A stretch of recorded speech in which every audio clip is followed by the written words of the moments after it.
personnes dyslexiques. J'ai préparé cette vidéo ce soir pour toutes les personnes ici qui sont dyslexiques et même si tu ne l'es pas. Si tu n'es pas dyslexique, ça peut vraiment être très bien pour toi de regarder cette vidéo et de comprendre les difficultés des personnes dyslexiques. Tu te doutes bien, je suis moi-même une personne dyslexique. Qu'est-ce que ça veut dire dyslexique? Je vais essayer de le dire via ma propre définition. Donc je confonds souvent les lettres, les mots, les sonorités. Je peux très bien dire une phrase et te balancer un mot qui n'a rien à voir mais qui ressemble à un autre mot. Je peux bien sûr confondre, tu sais, toutes les sonorités, les B, les P, les N, les L, confondre, inverser, voilà. Que ce soit à l'écrit ou à l'oral, c'est ça qui est super important. Les personnes dyslexiques ne font pas seulement des fautes d'orthographe, mais on fait des fautes, voilà, de syntaxe à l'oral. On a du mal aussi à s'exprimer, on a du mal à se faire comprendre aussi. Donc voilà, la dyslexie c'est un handicap, voilà, au quotidien. Euh, Qu'est-ce que je peux dire d'autre aussi par rapport à la dyslexie? C'est effectivement, bon, tu as ce premier point là qui est qu'on confond les lettres, les mots, etc. Mais on a aussi du mal à comprendre les consignes. Donc quand tu m'expliques quelque chose, j'ai besoin de plus de concentration qu'une personne qui n'est pas dyslexique. Donc tu te doutes bien qu'à l'école c'était compliqué. Et généralement tu es obligé de travailler 4 fois plus que les autres pour avoir 2 fois moins. Ça a toujours été comme ça et je pense que toutes les personnes dyslexiques ici qui m'écoutent, tout le monde est là en mode oui, c'est totalement ça, c'est totalement ça. Ça m'est déjà arrivé à l'âge de 10 ans de me coucher bien après minuit pour terminer mes devoirs, de travailler énormément, d'aller en cours, de voir que j'ai à peine la moyenne et que mes professeurs me disent Mathilde, il faudrait que tu travailles plus. Ouch, le quotidien d'une personne dyslexique, c'est avoir du mal à s'exprimer, c'est avoir du mal avec les mots, les sonorités. Et c'est pour ça que ce soir, j'ai décidé de faire une vidéo pour les personnes dyslexiques. J'ai sélectionné 10 mots, donc ça peut être 10 mots déclencheurs. Il y en a certains qui sont vraiment très satisfaisants à entendre. Donc je vais aider toutes les personnes dyslexiques à bien prononcer les mots. Je vais prendre tout le temps qu'il faut pour bien prononcer les mots. Bien sûr, on va sûrement se rendre compte de ma dyslexie parce que c'est quand même compliqué certains mots à prononcer, mais je vais vraiment faire en sorte que ce soit bien prononcé, bien évidemment. Et à la fin, je vais te dire un 11e mot. Le mot dont j'ai vraiment le plus de mal à prononcer, vraiment. Pour réaliser cette vidéo, ce que j'ai fait avant de trouver mes propres mots de vocabulaire que j'ai du mal à prononcer, c'est que j'ai tapé sur Google les mots difficiles à prononcer ou à écrire pour les personnes dyslexiques.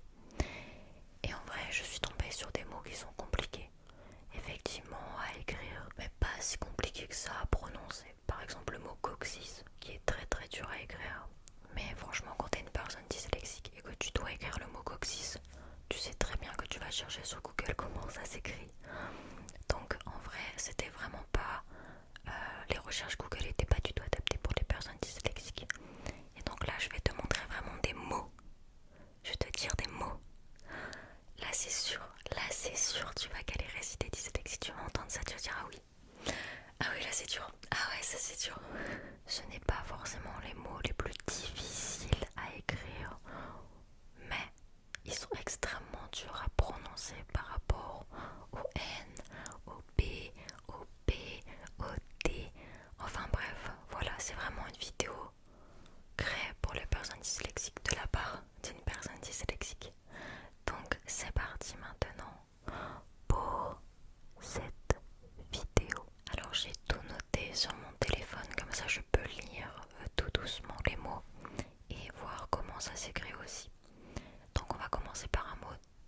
dire, assez évident.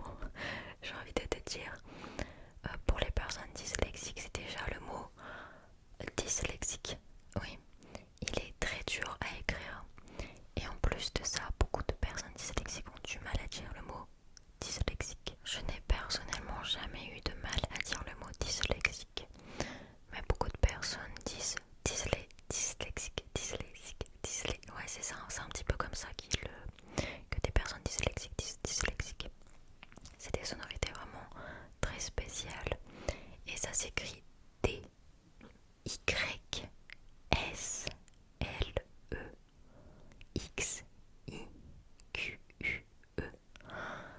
Dyslexique. Dyslexique. Dyslexique. Une personne dyslexique. Dyslexique. Dyslexique. Donc voilà, si t'es dyslexique, n'hésite pas à regarder cette vidéo plusieurs fois et à répéter après moi. Dyslexique. Dyslexique. Dyslexique. Dyslexique. C'est vraiment pas un mot simple.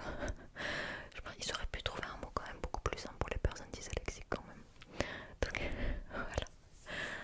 Waouh, je suis en train de voir le deuxième mot. Waouh. Alors là, c'est un mot que personnellement j'ai du mal à prononcer. Et là, toutes les personnes qui sont dyslexiques vont se dire ok, là c'est sûr et certain, là je vais devoir m'entraîner. Ce mot, c'est le mot statistique. Statistique. Ok, je prends bien le temps de le dire. Statistique. Statistique. Alors bien évidemment, il y a sta, ensuite le 10 et ensuite le tic. C'est très compliqué parce que la seule chose que tu as envie de dire, c'est statistique. Bien évidemment que tu as envie de dire statistique, c'est beaucoup plus logique en soi que sta. Et ensuite tu as une pause 10 et ensuite tic. C'est vraiment compliqué en fait parce que je pense que ouais, t'as un ST, ensuite un TI avec un S qui suit et un TI sans S qui suit. C'est hyper compliqué ça. Statistique. C'est très très dur.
ton cerveau il dit non.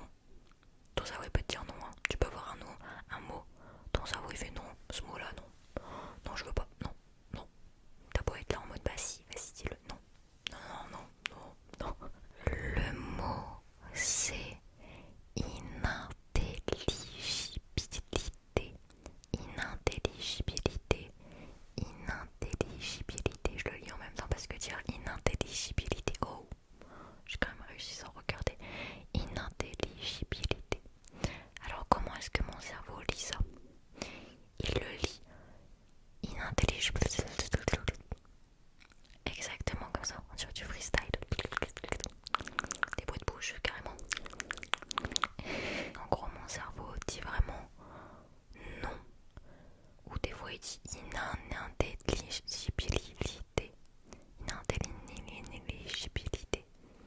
Parce que c'est trop long. Inintelligibilité. Inintelligibilité. Inintelligibilité. Inintelligibilité.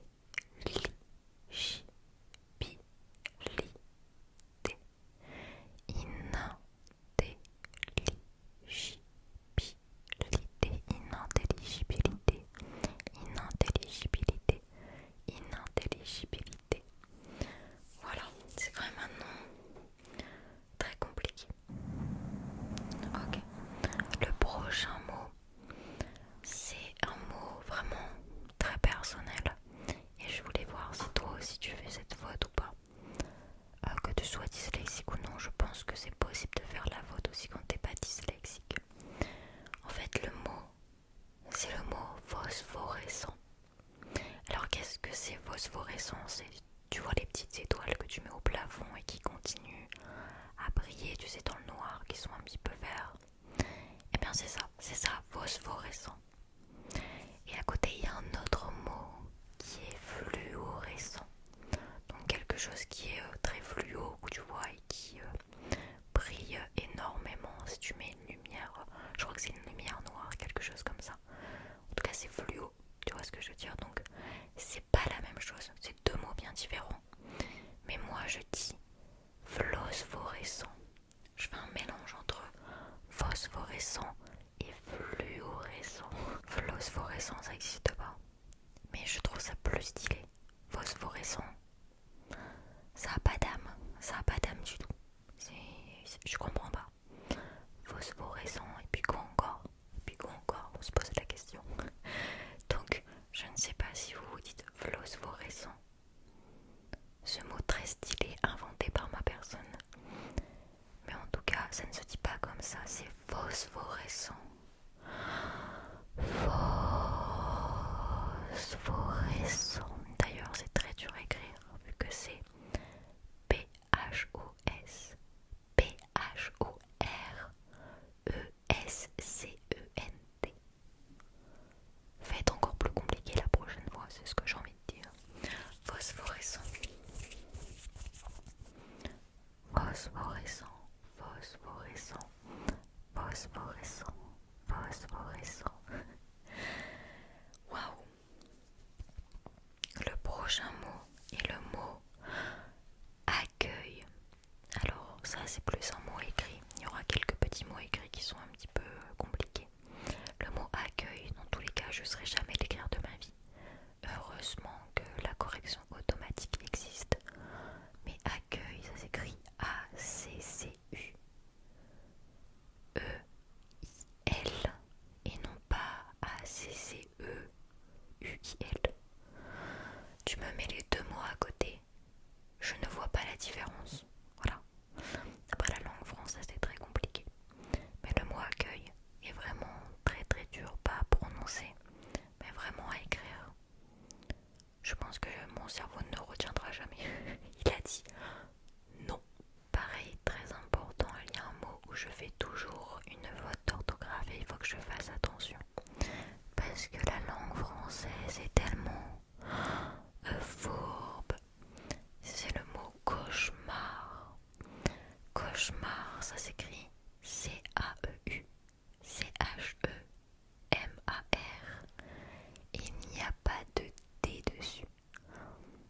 si on dit cauchemardé, il n'y a pas de D à la fin de cauchemar.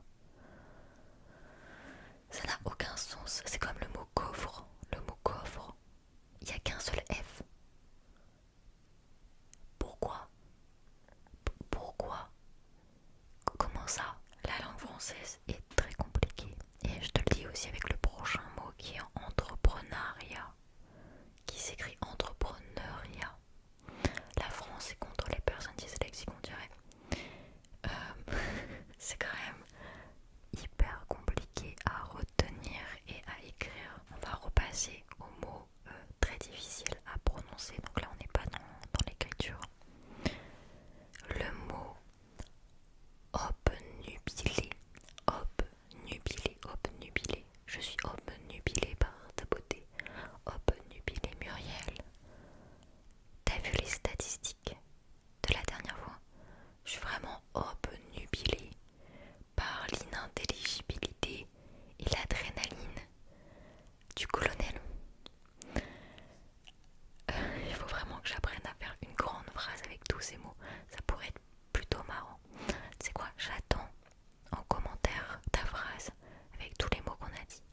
Dyslexique, statistique, adrénaline, colonel, inintelligibilité, phosphorescent, accueil, cauchemar, entrepreneuriat, obnubilé. Et le dernier mot, ce sera juste pour après, mais obnubilé, obnubilé, obnubilé, obnubilé, obnubilé. Alors bien sûr que tu as envie de dire obnubilé, homme nubilé. Mais non, c'est nubilé, nubilé, nubilé.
parle un peu mal, je suis dyslexique.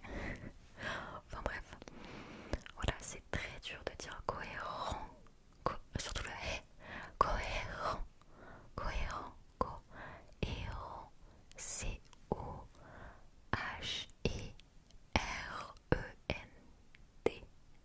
tout simplement. Si tu es dyslexique, si tu es dysorthographique, dyspraxique, je crois que c'est ça qu'on dit, dyscalculique, dis quelque chose, dis-le moi en commentaire et peut-être que je pourrais faire une vidéo, je pense, pour les autres 10. Je ferai une vidéo peut-être globale parce que je me sentirais pas d'attaque, par exemple, de faire une vidéo pour les dyscalculiques, sachant que je ne suis pas dyscalculique. Donc, juste peut-être parler plus globalement des 10. Là, j'ai parlé de la dyslexie parce que je suis dyslexique. Je pense que on a pu voir quelques bugs que j'ai pu avoir. Mais voilà, du coup c'était un vrai plaisir, un vrai plaisir de faire cette vidéo ASMR juste pour les personnes comme moi. Après, si vous n'êtes pas dyslexique et que vous avez aimé cette vidéo, eh bien n'hésitez pas à nous encourager en commentaire. Comme je l'ai dit toute ma vie, ça a été de bosser 4 fois plus, 5 fois plus que les autres pour toujours avoir moins et pour toujours avoir des gens qui disent oh tu devrais faire mieux, travaille plus, oui, j'essaye. Ça m'est arrivé que ma meilleure amie comprenne quelque chose et fasse un exercice en 20 minutes et que moi je le fasse en 1h30, tu vois, au minimum, tu vois, j'étais là à 1h30 à faire l'exercice. Et le truc c'est que eh bien tu prends 1h30 pour faire l'exercice, tu le rends au professeur. Et d'ailleurs je faisais pas mes devoirs toute seule, je le faisais avec ma maman. Donc elle était là, elle m'aidait, etc. Et des fois j'avais de moins de bonnes notes que les autres. Sauf que j'avais encore du mal à emmagasiner l'exercice et ce que je venais d'apprendre.